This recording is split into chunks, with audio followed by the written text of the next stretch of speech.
Good morning from Epcot. We're here bright and early. It's a very exciting day. We have good reason to be here this morning. We'll talk about it here in a second, but the park isn't even open yet. And we're here super early. I don't think I've ever gotten to Epcot this early, ever. So let's head in. So the reason we're here today is because we are actually going on Cosmic Rewind. I got group number 2. It was something else. Yeah, now we're waiting. So I just got into the park. It is 8:14 and my boarding group has already been called, but the park doesn't open to day guests until 8:30. So I'm stuck here waiting. I only have until 9:11 to get over there, which should be plenty of time, but it's something to take note of.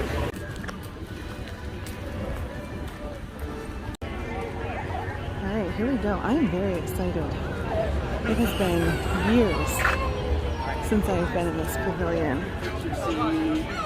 Like literally no one. So cool. So cool. Okay. Where exactly do we have to go? Ah, I see. Virtual queue right there.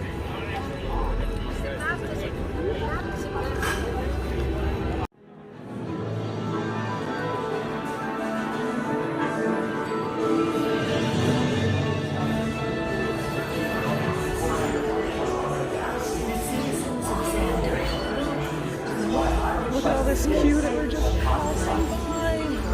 Oh my goodness, there is so much cool stuff to see in here. Were it not for the help we received from the Guardians of the Galaxy, I was fortunate to secure this exclusive interview with them. I am absolutely thrilled to speak with the leader of the Guardians of the Galaxy. And that's it. We're already leaving. Just went, rode Guardians of the Galaxy, and now we're heading home. I do want to tell you about Guardians. We'll do that here in a minute. Alright, I'm a little sweaty, so forgive me for that. But it's not even 10 o'clock. It's already pretty warm. We got in, we rode the attraction, and we were out of there really quickly. I am not set up to like have a whole park day here. I just wanted to go on Guardians of the Galaxy and experience it.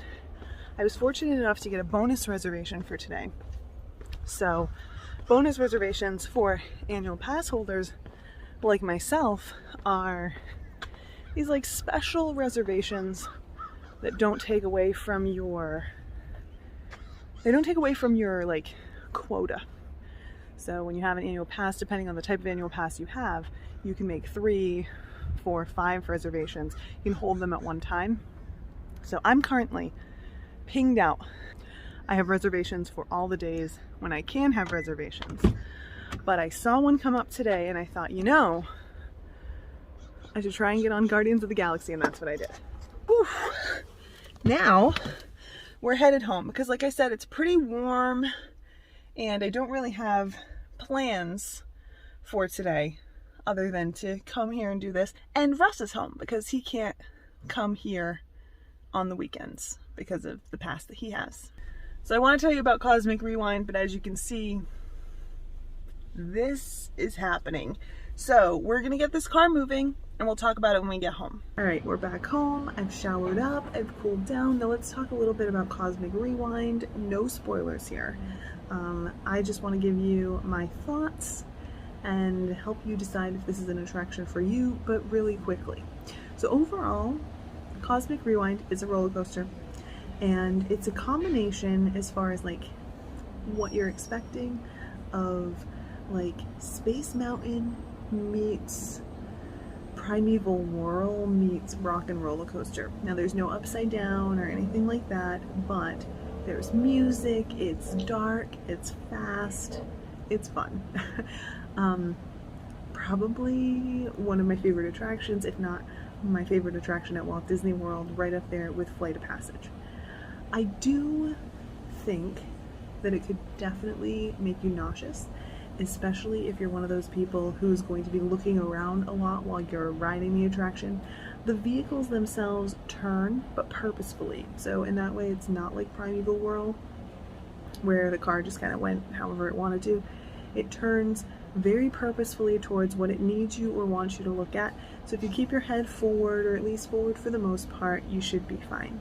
At least that was my experience from someone who sometimes experiences a little bit of queasiness on spinny attractions. So let's talk really quickly about the things I really like about this attraction. So first of all, I love the queue. I didn't get a chance to experience all of it, but there's quite a bit of queue and there's a lot of stuff to keep you preoccupied while you're waiting in it. There were exhibits, there were like video clips to look at, so very Epcot. It felt like you were learning something about this new place. There's also quite a bit of queue and all indoors. It's similar to Flight of Passage in that way, where like there might end up being some outdoor queue at some point, but most of it is inside and it's air conditioned, and that's a big plus in my book. Speaking of Flight of Passage, I know that's another favorite attraction for me.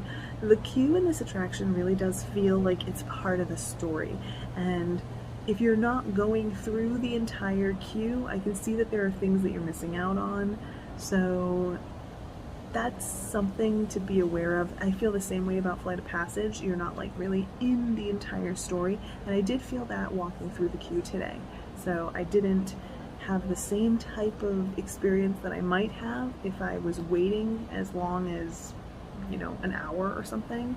I walked right on. Everything was awesome though. It was so spectacular. Each element of storytelling in this attraction is so great, and then you get on to the attraction. So like, it's, again, it reminds me of something maybe similar to Rise of the Resistance, where there is like a whole story that's happening the second you get into the queue, and it's good.